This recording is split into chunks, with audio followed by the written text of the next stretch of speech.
یہ جو سوال ہے بھائی کا کہ بھائی دعاؤں سے کہتے ہیں تقدیر بدل جاتی ہے، اس کا مطلب ہے دعا سے تقدیر بدلتی ہے؟ دعا تقدیر کو بدل دیتی ہے کہ دعا تقدیر کو بدل دیتی ہے، یہ دعا سے بدلتی ہے۔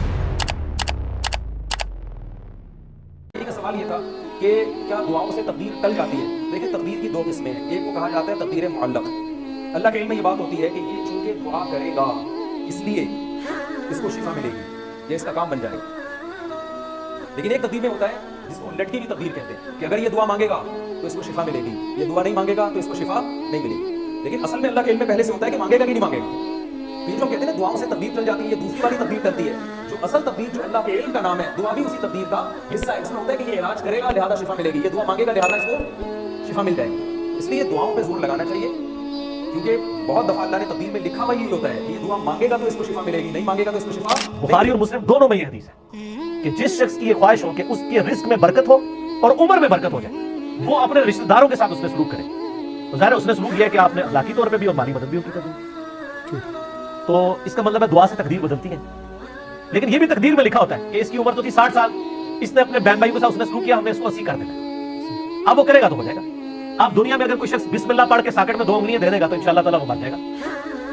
فزیکل فنامنا تو چلیں گے نہ، گہانی آفتیں ٹلتی ہیں دعاؤں سے۔ جو آپ آفت اپنے اوپر خود لائیں گے وہ تو نہیں ٹلے گی۔ آپ بسم اللہ الذی لا یضر پڑھ کے تو کوبرا سام کے منہ میں آتے تھے، تو یہ تو نہیں، نہ گہانی آفتیں ٹلے گی۔ تو میں کہتا ہوں، ایک بندہ کہتا نہیں میری قسمت میں لکھا ہے کل فجر کی نماز میں نے نہیں پڑھنی، تو سر میں ابھی آپ قسمت میں بدل دیتا ہوں کہ فجر کی نماز امام مسجد کی پہلی صاحب میں پڑھو 1 لاکھ روپے لے لینا، یہ تو چیک۔ دنیا کے سارے شیطان مل کے تجھ سے ایک فجر نہیں چھڑوا سکیں گے، تو تیری قسمت آج بدلی نہیں۔ یہ جو کہا جاتا ہے کہ دعا تدبیر کو بدل دیتی ہے، تقدیر کو بدل دیتی ہے، یا تدبیر تقدیر کو بدل دیتی ہے، اس سے مراد وہ اللہ کے ازلی فیصلے نہیں ہیں، کیونکہ ان میں تبدیلی کی کوئی گنجائش نہیں ہے، بلکہ یہ اصل میں فرشتوں کو صحیفے صحائف دیے جاتے ہیں جن میں اللہ تعالیٰ کا وہ ازلی فیصلہ بھی لکھا ہوتا ہے۔ اس کے علاوہ اور بہت ساری فرضی صورتیں اللہ تعالیٰ لکھ کر ان کو دے دیتا ہے۔ اب وہ فرشتوں کو خود بعض اوقات نہیں پتہ ہوتا کہ اس میں سے ان تمام صورتوں میں سے اللہ کا ازلی فیصلہ کون سا ہے۔ فرشتوں کو اس وقت پتہ چلتا ہے جب ان میں سے کوئی ایک بات ظہور پذیر ہو جاتی ہے۔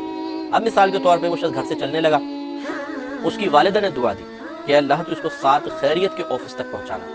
اب یہ باہر نکلا، اس نے سوچا اس راستے سے جاؤں، اس سے جاؤں، اس سے جاؤں یا اس سے جاؤں۔ اب ایک دم اس کے دل میں خیال ہے چلو اس راستے سے جاتا ہوں۔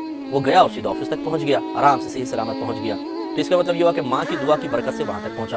جب ماں کی دعا کی برکت سے وہاں تک پہنچ گیا تو 3 جو راستے تھے جس میں ایک میں جاتا تو مر جاتا، ایک میں جاتا لٹ جاتا، ایک میں جاتا گاڑی پنچر ہو جاتی، وہ 3 تو رد ہو گئے نا۔ تو ہم یہ کہہ سکتے ہیں کہ ماں کی دعا نے یہ جو 4 تقدیریں یا 4 صورتیں لکھی ہوئی تھیں، ان میں سے 3 کو رد کر دیا، ایک پوری ہو گئی۔ لیکن اس میں آپ غور کریں تو ماں کا کچھ بھی کمال نہیں ہے، اس لیے کہ وہ ایک جو پوری ہو رہی ہے وہ تو فیصلہ خداوندی تھا، وہ تو ہونا ہی تھا۔ بس یہاں اتنا ہوا کہ ماں کی دعا اس فیصلہ خداوندی کے مطابق ہو گئی۔ قضاء معلق، قضاء مبرم، قضاء معلق جو ہے نا یہ دعا سے بدلتی ہے۔ الدعاء یرد القضاء، دعا تقدیر کو بدل دیتی ہے۔ معلق یہ ہوتی ہے کہ جیسے کہ زید اگر سڑک عبور کرے گا تو گاڑی اس کو ٹکر مارے گی، سڑک کراس نہیں کرے گا تو گاڑی نہیں مارے گی۔ اب زید سڑک کراس کرے گا نہیں کرے گا یہ تو رب کو تو سب پتہ ہے۔ اب یہ معلق ہے، یہ معلق کی ایک مثال میں نے دی۔ تو اس طرح مطلب ہے کہ دعا مانگی زید نے اللہ تعالیٰ سے، اور دعا مانگ کر نکلا۔ اب اس نے سڑک عبور کرنی تھی، پروگرام تھا اس کا، اور گاڑی نے اگر سڑک عبور کرتا تو گاڑی نے اس کو ٹکر مارنی تھی۔ لیکن اب دعا مانگ کے یعنی کہ بعض تو ہوتے نا کہ مسجد میں جیسے امام صاحب کی دعا کا انتظام نہیں کرتے، بھاگم بھاگ نکل جاتے، بعض جگہ دعا مانگ کے جاتے، تو دعا مانگی اس نے، اب یہ نکلا۔ اب وہ سڑک عبور کرنے کا اس کا ذہن تو تھا کہ جانا ادھر ہی تھا، لیکن اتفاق ایسا ہو گیا یا اب وہ دعا کی قبولیت، اس نے اس کی دعا نہیں مانگی تھی لیکن اس دعا کی برکت سے مصیبتیں ٹلتی ہیں۔ یہ کہ اس دعا کی برکت سے سڑک عبور کرنے کے بجائے اس نے چلو یار اس گلی سے نکل جاتا ہوں، تھوڑا بھلے لمبا ہوگا لیکن پیدل چلنا بھی تو صحت کے لیے تو مفید ہے نا۔ یوں کر کے اس نے وہ گلی کا رخ کر لیا، پتا کسی کو بھی نہیں چلا اور یہ حادثے سے بچ گیا۔ See how دعا changed his life, one دعا۔